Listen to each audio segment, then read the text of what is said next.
വിഭവങ്ങളുടെ ഈ ഒരു യാത്രയില് ഇന്ന് നിങ്ങളോടൊപ്പം വീണ്ടും എത്തിയിരിക്കുകയാണ് ഞാൻ ദർശന ഉണ്ണി, എന്നോടൊപ്പം പ്രിയ ഹരികുമാർ. കൂശ്മാണ്ഡം എന്നാണ് വളരെ കുറച്ച് ഇൻഗ്രീഡിയൻസ് ആണ്. കുമ്പളങ്ങ ചെറുതായി അരിഞ്ഞു വെച്ചിട്ടുണ്ട്. പിന്നെ പച്ചമുളക്. ഇതിന് മെയിൻ ആയിട്ട് ചേർക്കുന്നത് കടുകാണ്. കടുക് ഇതിലരി. അതെ, കടുകാണ് അരിക്കുന്നത്. ജീരകമാണ്, തേങ്ങ, തൈര്. പിന്നെ കടുക് വറുക്കാനാണ്, താളിക്കാനാണ്. ചെറിയ ഉള്ളിയുണ്ട്, കറിവേപ്പിലയുണ്ട്, എളുപ്പം കറിവേപ്പിലയുണ്ട്. പിന്നെ മറ്റൊരു വീണ്ടും ഒരല്പം കടുക്, പിന്നെ നമ്മൾ കുറച്ച് കടുക് താളിക്കാം. ആരംഭിക്കാം അല്ലേ? അതെ അതെ. ചൂടായിട്ടില്ല. കടുകിട്ടാൽ നല്ല കടുകിടാൻ പോയിട്ടില്ല. അതെയോ? നമ്മൾ അറിഞ്ഞു കഴിക്കണം. തീർച്ചയായിട്ടും. കാരണം നമ്മുടെ നാട്ടിലെ അമ്മമാർക്കൊക്കെ ഒരു പ്രത്യേകതയുണ്ട്. എന്താ അറിയോ, ഇപ്പൊ അടുക്കളയിൽ ബാക്കി വന്ന എന്താ ചെയ്യാ, നമ്മള് ട്രാഷിലേക്കല്ല കളയാ, നേരെ ഉള്ളിലേക്ക്. അത് മുന്നേ ഉള്ള ഒരു ശീലമാണല്ലോ.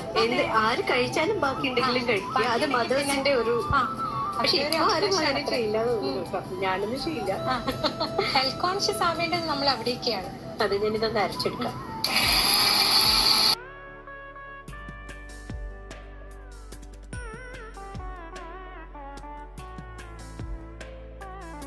കുമ്പളങ്ങ പച്ചടി പ്രിയ ഇപ്പൊ റെഡിയാക്കി തന്നിട്ടുണ്ട്. നല്ല മണം വരുന്നുണ്ട്. എനിക്ക് മണം എങ്ങനെയുണ്ട് നിങ്ങളോട് പറയാൻ പറ്റില്ല. അത്രമാത്രം ഏറ്റവും നല്ല വായിൽ കപ്പലോടുന്ന ഒരു മണമാണ് വരുന്നത്. അപ്പൊ ഇത് ടേസ്റ്റ് ചെയ്ത് നോക്കിയിട്ട് എങ്ങനെയുണ്ട്.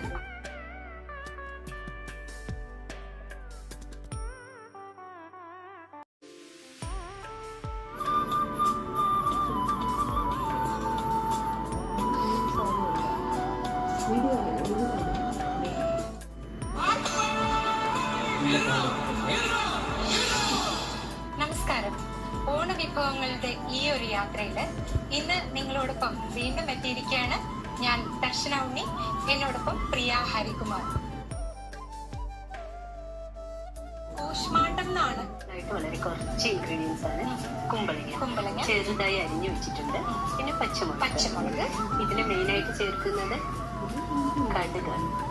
കടുക് ഇതിലരി. അതെ, കടുകാണ് അരിക്കുന്നത്. ജീരകമാണ്, തേങ്ങ, തൈര്.